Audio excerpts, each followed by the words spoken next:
Hello, this is Carrie with Cookbook Divas, and I got the Cottagecore baking book tonight on my doorstep, so I thought we'd look through it.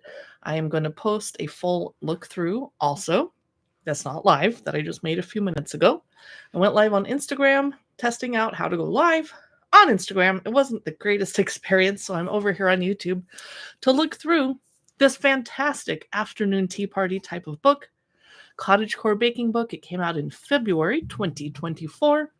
It's by Kayla Lobermeier. And this says creator of Under a Tin Roof, which I'm going to have to look up. I don't know what that is. Maybe you guys do. And author of the Prairie Kitchen Cookbook, which I think I have in my office. Can't find it. All right.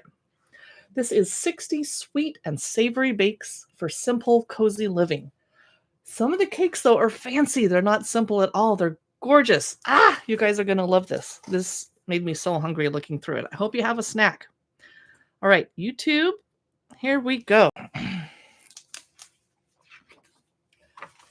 Dedication. It's from Page Street Publishing. She dedicates it to her children. You are my endless supply of creative inspiration. The chapters are afternoon tea, quick breads, muffins, and scones, country garden pies and tarts, and then whimsical cookies and bars, forest lore cakes and icings, cozy hearth yeast breads, romantic cafe pastries, fanciful pancakes, waffles, and donuts, and old-fashioned desserts. So here's the introduction. The first chapter starts off with a bang. How gorgeous is this? Oh my goodness. Afternoon tea, quick breads, muffins, and scones. Time for a spot of tea. Won't you join me? She writes. So the first recipe of the book is pecan coffee cake muffins. Some people would say pecan. Blackberry ricotta shortcakes. Now notice that the recipes include grams and cups. So imperial and metric measurements both. Hummingbird bread with cream cheese frosting. This is gorgeous. Sweetheart chocolate chunk scones. I'm not a scone person myself. I'll eat them. I don't make them. They're too crumbly. I don't know. Sweet potato sage biscuits. This could be a nice thing to serve on, I don't know if you guys do this, but Thanksgiving weekend. After Thanksgiving, we eat leftovers on Friday, and then Saturday we're like, woo, we have some salad. But Sunday we do brunch. This would be great muffins for post-Thanksgiving Sunday brunch. Orange cardamom yogurt bread. Gorgeous. Absolutely love it. Now I have an affiliate link in the description down below. If you want to check out the Cottagecore baking book over on Amazon, I get a small commission. Bacon cheddar and herb king cornmeal muffins. That would be another great Thanksgiving autumn brunch, something to serve. These are gorgeous. Mixed berry wildflower Pop-Tarts. Now, have you had an actual Pop-Tart as an adult recently? I don't think they changed the formula. I think I grew up and my palate got different because I got a cherry Pop-Tart and I was so excited and I was like, I really worshiped this as a kid, and as an adult, I'm like, but I'll still buy it for my nieces and nephews. I am going to skip ahead a little bit because I wanted to show you this peach rhubarb and, wait for it, basil pie. Did they say basil? Wow. I love that they put that in there. I thought that was weird for a second, but I do put a sprig or two of basil if I'm having a peach whiskey cocktail, so that totally makes sense. And I like that the crust is unfussy. It's doable, but then you have some cute little leaves on top. Here's a old-fashioned oatmeal pecan pie. Those of you just joining us, we're looking through the Cottagecore baking book, which came out just about a month ago today. Yeah, today's the 20th, a month ago today.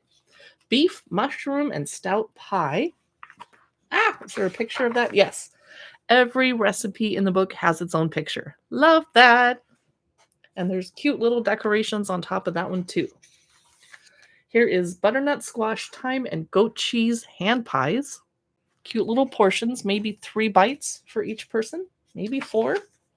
So here's the whimsical cookies and bars chapter.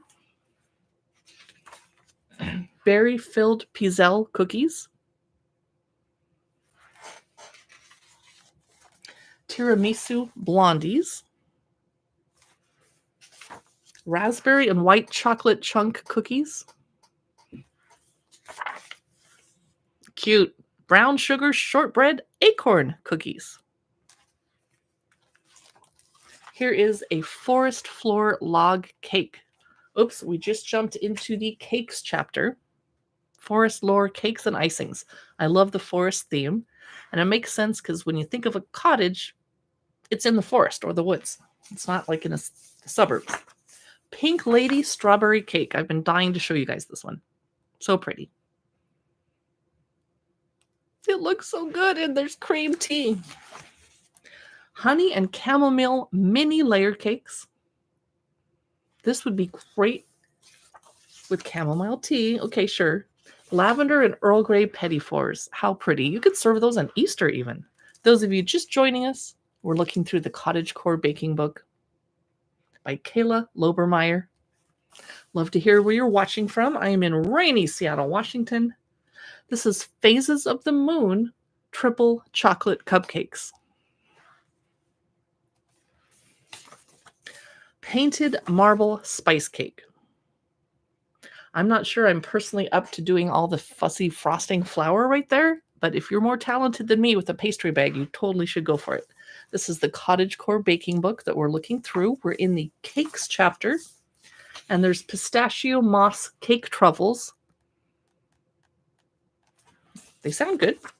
Cozy hearth yeast breads. I think there's about 5 bread recipes in here. My favorite is the summer garden focaccia. How pretty. And I think that's before they bake it is why the dough looks so white and doughy. Duh, I didn't even think about that. And here's how it looks when you're done. That looks delicious. Chive and Asiago sourdough boule. Definitely can cook that on my hearth. Rolled brioche bread. Next is cinnamon star bread with eggnog icing and the step-by-step photos for how to make it happen. This book is making me want to throw a tea party, and I'm going to be in May when Bridgerton comes back out again, but there's also such a thing as Bridgerton afternoon tea books. This is everything bagel, beer, pretzel knots with cheese that I'm assuming they give you a cheese recipe too. Yes, honey mustard cheese sauce recipe. And here is sweet pineapple clover rolls. Next is cottage sandwich bread with variations. Okay, I like a nice sandwich bread. Classic croissants dipped in chocolate. I'm not personally adventurous enough to try to make croissants at my house ever again after what happened last time. Let's just not talk about it. It didn't work. Chocolate hazelnut choux craqueline for the chocolate lovers that are watching. Puff pastry croque madame. This is what I want for breakfast tomorrow. That looks so good. But not everybody likes eggs cooked like that. I totally get it. Some people are like squeaking out right now. Like, no, I can't. Raspberry pistachio eclairs. You could serve those at a baby shower, bridal shower. Here are, I don't want to show that one, fanciful pancakes, waffles, and donuts. And I had put a chapter marker in there and it got stuck. Wait till you see these stacks of pancakes. We start off with the lemon ricotta stacked pancakes with raspberries on top. That looks so good. That would be amazing with Earl Grey tea. The other one I wanted to show you is incredible. Dark chocolate black forest pancakes. Wow, that's like 8 people's worth. I don't think I could do that justice just by myself. Next up, blueberry mascarpone stuffed crepes. And Belgian waffle eggs Benedict. Why have I never put eggs Benedict on a waffle before? I never thought of doing that. This is from the Cottagecore baking book. I keep showing the cover because people are wandering into the live stream and don't know what the heck's going on. So I wanted them to know. Individual loaded berry Dutch babies. You need a little specialty pan to bake them in, but a lot of us are kitchen addicts, am I right? And we have a bunch of stuff we don't usually use. I bet I have little pans like this somewhere. Dirty chai latte filled donuts. I love it. This is a clever book. My compliments. Sea salt butterscotch pots de creme. I want this for dessert today so bad. It's not going to happen because I'm too busy looking through cookbooks, which I love doing. And the final thing we'll look at today is these gorgeous layered blueberry no-bake cheesecakes from the old-fashioned desserts chapter.